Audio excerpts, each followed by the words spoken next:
one of the biggest reasons why I love living here is this, the view. So as I open the door, I'll just show you the apartment as is. This is Masha's room, and there she is. Hey, working hard or hardly working? Both. Both.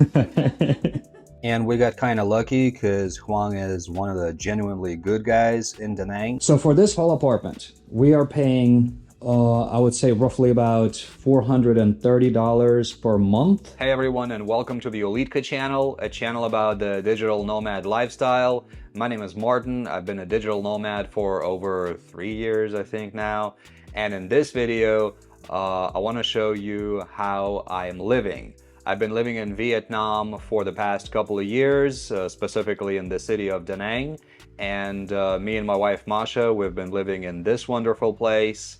So I just wanted to show you what our apartment looks like, how much we're paying for it, and what we get for what we're paying. But before we start, make sure to give this video a like and hit the subscribe button to learn a lot more about the digital nomad lifestyle and all the countries that you can do it in. Let's go.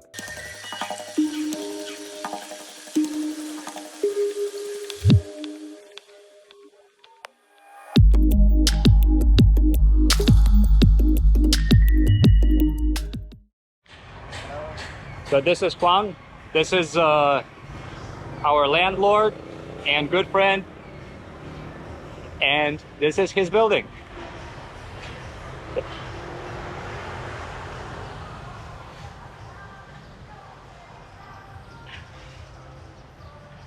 And we live on the 9th floor over there. All right.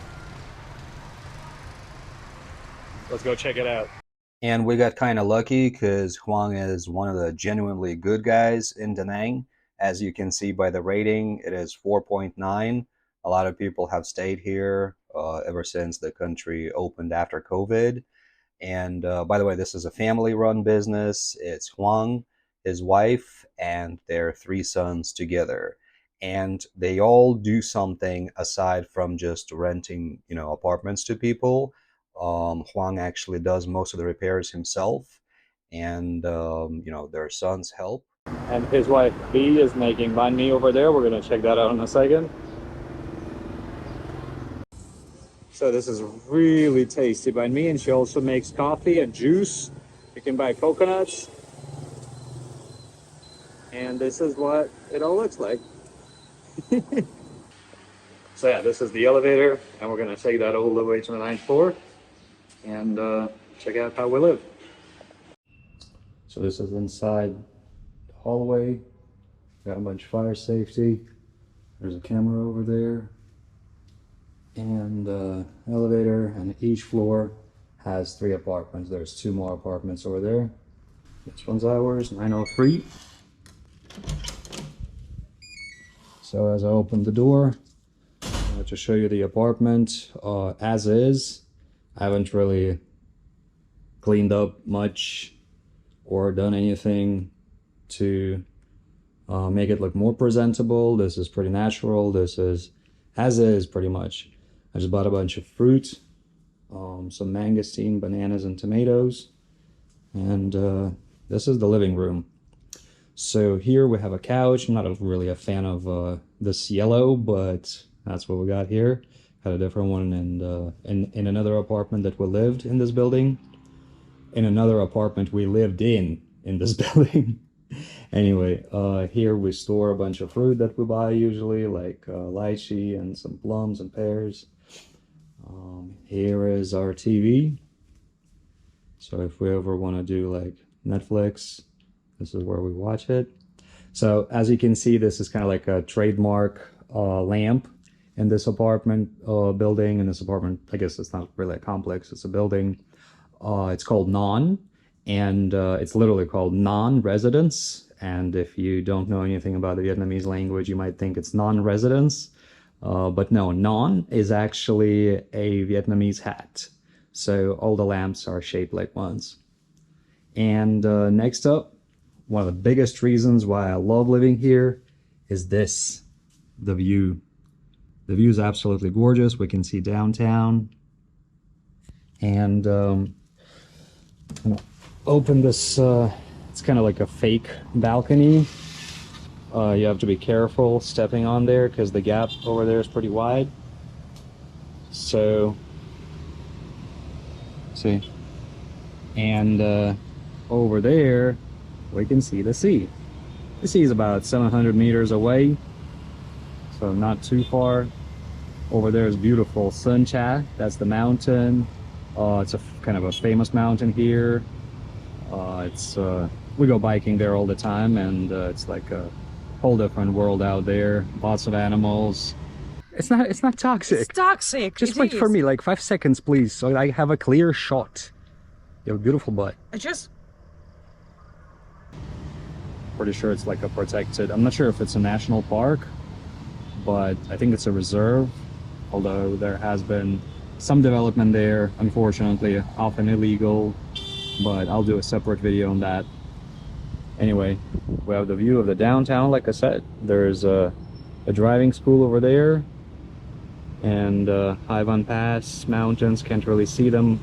Actually, they're over there behind the downtown, and that's basically the border between North and South Vietnam, so to speak.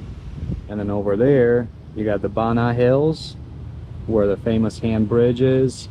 So you have the mountain over there. That's where the bridge is.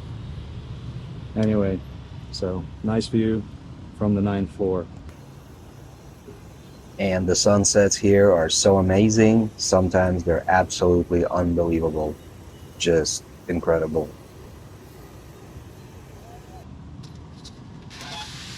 Moving on.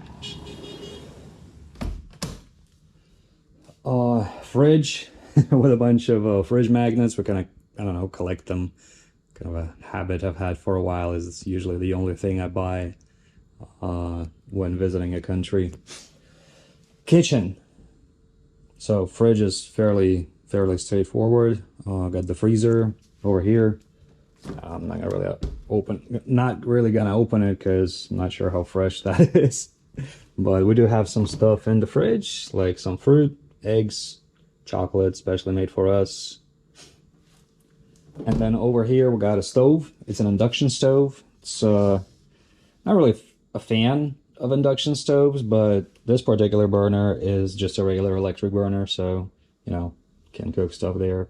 The reason I'm not a fan of induction stoves is, as you can see, the pans, they do get burned rather quickly.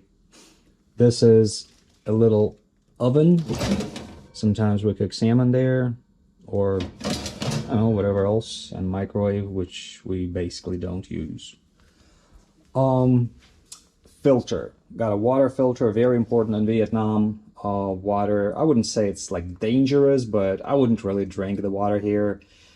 The soil is not the best. You still have some, I guess, some of the agents they've been spraying during the war. There's still traces of that. Plus, the water purification systems in the country are not the most modern. So we have this nifty Japanese filter that our landlord installed in every apartment. And what else? This is a dishwasher, which we don't really use. Just, I don't know, wash all the dishes by hand. And here they are. And then just tea stuff. And we have a bunch of tea over there. It's kind of chaos. Some Chinese, some Vietnamese, some Sri Lankan drinks. Anyway, moving on. First bathroom. Turn the lights on. All right. Fairly straightforward. Obviously no bathtub, as with most places in Asia. We don't really use bathtubs anyway, so just take showers there. And so this is Masha's bathroom. And sink. So everything that's needed. All right. Technically speaking, when we originally moved in, this was my room, and it still kind of is. And here, let's see, we have, oh yeah, by the way, there's 3 ACs in the apartment. There's one in the living room right there. And There's one in my room. So it's still the same badass view. Here you can store a bunch of stuff. I usually store like medicine in this cabinet and just a bunch of tech stuff in that one. And then you have a little garbage bin. Then this is the kind of closet, I guess, wardrobe. This is where the clothing goes. Some of it goes, of course, on the hangers right here. But yeah, most of it's in there. One important thing is that in winters it can get quite moist. And to avoid mold, sometimes you have to buy these things that collect water in there. It's a dehumidifier bag. So it can be pretty handy. Because one time we came back from yet another workation, another trip, and all our clothing was covered in mold. So that was not good. There's me. Hi. So this is my workspace. One of my computers, some coffee. Oh, coffee. Good. And I don't know, mom and dad over there. The second bathroom. So this one's mine.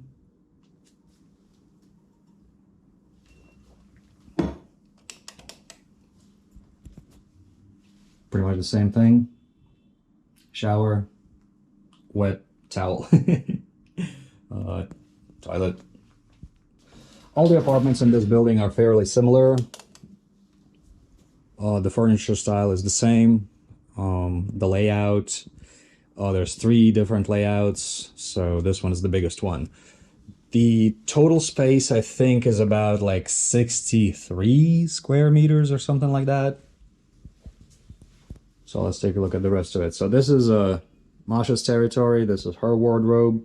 Lots of clothing can fit there. And then this little room is the laundry room. So here's the washing machine. And here we technically dry stuff. Technically because sometimes it can get pretty wet, so it doesn't really dry. And when we have like rainy season, sometimes we have to move this rack to the living room and turn the AC on so that the clothing actually dries. And this is just a grate in order to let fresh air in and all the sounds from the neighboring bars at night as well. All right, next one. This is Masha's room, and there she is. Hey, working hard or hardly working? Both. Both. All right. So, bed with a bunch of nose drops, yet another AC. And, hey, could you open the window here, please? As you can see, lots of lamps shaped like the non hat. All right, and as the window opens, It's gonna be hot.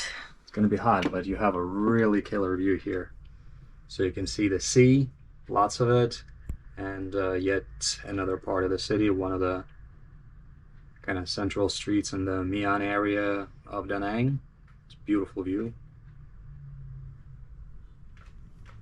And there she is. Say hi. Hi. Hi. Okay. Okay. Yeah, go ahead. Thanks. Okay.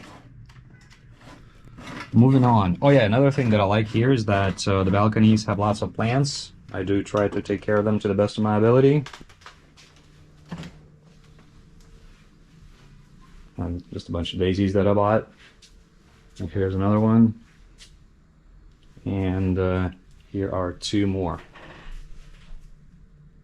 All right, they're even blooming. So I guess I might be doing a good job.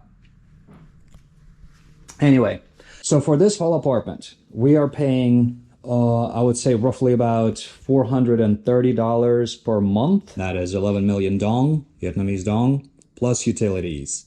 And the amount we pay for utilities can vary a lot. It's basically seasonal, because most of what we pay for is electricity. And that depends on whether we run the ACs or not. So in winter, it actually gets pretty cool in Da Nang, so we don't really need the ACs that much. Like, it's pretty rare. So in winter, it adds up to about maybe $30, 35. The most I've ever paid in winter was 50, I think. And in the summer, however, it can become substantially higher.